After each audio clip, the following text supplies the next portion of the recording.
अस्सलाम वालेकुम नाज़रीन, आप देख रहे हैं मीम टीवी की स्पेशल रिपोर्ट। मैं हूं हबीब उमर। हल्दी बोर्ड हेडक्वार्टर का इफ्तिताह करने के लिए इतवार 29 जून को वजीर दाखिला अमित शाह के निजामाबाद दौरे के मौके पर YSR Congress party Telangana state president Mansoor Ali की निजामाबाद पुलिस की जानिब से एहतियाती गिरफ्तारी व रिहाई अमल में लाई। वाकया कुछ इस तरह है कि Mansoor Ali joint action committee के को कन्वीनर भी हैं और उन्होंने महसूस किया कि क्योंकि मुल्क में वक्फ तरमीमी बिल के खिलाफ मुसलमानों की जानिब से एहतजाज का सिलसिला जारी रहना चाहिए और चूंकि अमित शाह जब निजामाबाद का दौरा करने ही वाले हैं तो उन्होंने अपने फेसबुक पेज पर एक तहरीर के जरिए अवाम से अपील की थी कि वो वक्फ तरमीमी बिल के खिलाफ एहतजाज के तौर पर प्ले कार्ड्स थामे और ब्लैक रिबन्स अपने बाजुओं पर बांधकर अमित शाह के कारों के काफिले के सामने अपना पुरअमन एहतजाज बुलंद करें। इस पोस्ट के बाद कमिश्नर पुलिस ऑफिस, एसीपी और एरिया स्टेशन हाउस ऑफिसर्स की जानिब से इस पोस्ट को डिलीट करने की गुजारिश की गई, जिसके बाद उन्होंने इस पोस्ट को डिलीट करने के बाद एक वीडियो पैगाम के जरिए अवाम से अपील की कि वो कम अज कम इनफरादी तौर पर अपने घरों पर काले झंडियां लगाकर वक्फ तरमीमी बिल के खिलाफ एहतजाज करें।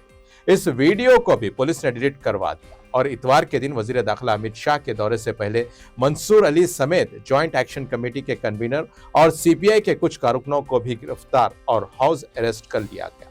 मंसूर अली ने मीम टीवी से टेलीफोन पर बात करते हुए शिकायत की कि मुस्लिम पर्सनल लॉ बोर्ड सदर मजलिस असदुद्दीन ओवैसी की हिदायत पर चल रहा है और खुद सदर असदुद्दीन ओवैसी अमित शाह की हिदायत पर चलते हैं और जब तक यह हिदायतों का सिलसिला ऊपर से नहीं चलता तब तक कोई एहतजाज मुस्लिम पर्सनल लॉ बोर्ड और फिर ज्वाइंट एक्शन कमेटी की जानिब से वक्फ तरमीमी बिल के खिलाफ एहतजाज नहीं होगा। और सिर्फ 6 नुकाती प्रोग्राम पर अमल करके हम ये समझ बैठे हैं कि अब मजीद कोई एहतजाज करने की जरूरत नहीं है।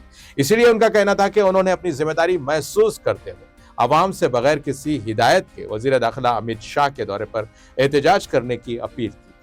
आइए सुनते हैं उन्होंने टेलीफोनिक बातचीत में हमसे क्या कहा। मंसूर अली, आप जो है बताइए कि क्या सिचुएशन है वहाँ के और क्या हुआ था असल में। जी, यहाँ पर अमित शाह साहब का दौरा है।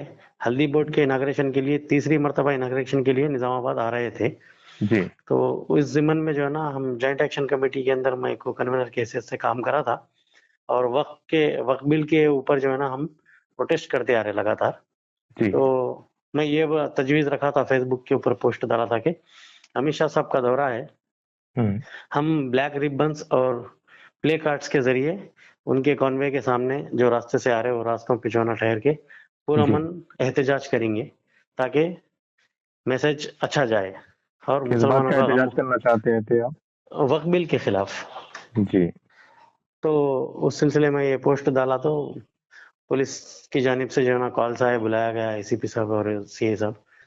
उस जी। वजह से अमित शाह साहब का दौरा है बोल के मैं ये प्रोटेस्ट करने के लिए तजवीज रखा तो था। ये मुस्लिम पर्सनल लॉ बोर्ड के तहत ज्वाइंट एक्शन कमेटी है, ये बता रहे हैं आप? जी हो, जी हो। तो इसके आप क्या हैं? इसका मैं को कन्वीनर हूँ। तो इसमें मतलब आपका अपना ये पर्सनल फैसला था या फिर कैसा था ये? नहीं, मैं पर्सनल अन्ना वाईएसआर कांग्रेस पार्टी का तेलंगाना स्टेट प्रेसिडेंट की हैसियत से मैं ये तजवीज रखा था। जी। तो एसीपी साहब मना करे कि जो ना डेवलपमेंट का प्रोग्राम है ये चीज मत करिए प्रोटेस्ट बोल, तो ठीक है बोल के मैं रिमूव कर दिया वो पोस्ट। बाद जी। उसके जो है ना मैं एक वीडियो बनाया था जी। कि हम अपने अपने घरों पे काले फ्लैग्स लगा के एहतजाज करेंगे ताकि जी। उनका जो कॉन्वे आ रहा मेन रोड पे जिनके मकाना थे और गलियों में भी जिनके मकाना थे, ब्लैक जी। फ्लैग्स अपने अपने घरों पे लगा के पुरअमन तरीके से एहतजाज करे तो मैसेज जी। ऊपर तक जाता। इतने दिन जी। प्रोटेस्ट करे हम, दिल्ली इंटेलिजेंस रिपोर्ट जाना बोल के, लेकिन दिल्ली खुद चल के आ रही कि जी। प्रोटेस्ट करना चाहिए वो। जी। तो तो उसके उस बाद पे क्या रिएक्शन रहा? फिर जो है ना पुलिस के जरिए मेरे को प्रेशर आया, वो हो गया, जी। उनको कोऑपरेट करा मैं। जी। बावजूद उसके आज सुबह में जो है ना उनका दौरा है बोल के अरेस्ट कर लिया, वन टाउन पुलिस स्टेशन के अंदर रखा गया शाम तक। हाँ, सुबह अरेस्ट किया गया आपको? जी हो, जी हो। कब से कब तक? सुबह 7 बजे से शाम 5 बजे तक। अच्छा। और हमारे अभी जॉइंट एक्शन कमेटी के कन्वीनर जो है, इंचार्ज जी। कन्वीनर को भी अरेस्ट किया गया और को कन्वीनर को भी हाउस अरेस्ट किया गया। अच्छा। अच्छा। सीपीआई वालों को भी अरेस्ट करे और तकरीबन पॉलिटिकल पार्टीज को अरेस्ट करे। अच्छा। जितने तो भी इसमें एहतजाजी फिर लोग हैं सबको अरेस्ट करे। जॉइंट एक्शन कमेटी का क्या रिएक्शन रहा इस बारे में? कोई रूल नहीं था जॉइंट एक्शन कमेटी का। जॉइंट एक्शन कमेटी खामोश थी। यानी आप लोगों की गिरफ्तारी का रद्देमल क्या था उनके पास? नहीं, मैं जॉइंट एक्शन कमेटी की हैसियत से ये प्रोटेस्ट नहीं किया था जी। तो अन्ना वाईएसआर की तरफ से करा था। अच्छा, बस। आज तो सुबह से कैसे हालात रहे वहाँ पे? सुबह से जो है ना बहुत सिक्योरिटी टाइट थी और जी। एहतजाजियों को तमाम को जो है ना अरेस्ट करके रखे थे। जी। और अब हमारा मुतालबा ये था कि all India Muslim personal law board सदर साहब की हिदायत पे चल रहा है और सदर किसकी साहब हिदायत अमित पर? शाह असदुद्दीन अवीसी साहब की हिदायत पे चल रहा है। जी। तो असदुद्दीन अवीसी साहब अमित शाह की अ, जी सर कर रहे हैं। तो अच्छा। इस तरह जो है ना हम एहतजाज रोक देंगे। एहतजाज का मतलब क्या है कि चलते रहना है, एहतजाज रुकना जी। नहीं। जी। तो हिदायत आ रही नहीं दिल्ली से जी। जी। और ये तो असल मौका था, इनका दौरा जी। था। जी। तो अच्छा प्रोटेस्ट करना बोल के मेरी एक पर्सनल जो है ना एक मुसलमान की हैसियत से राय थी। जी। जी। उस पर तो कुछ रिएक्शन नहीं हुआ, लेकिन पुलिस डिपार्टमेंट की तरफ से जो है ना दुश्वारियां आई।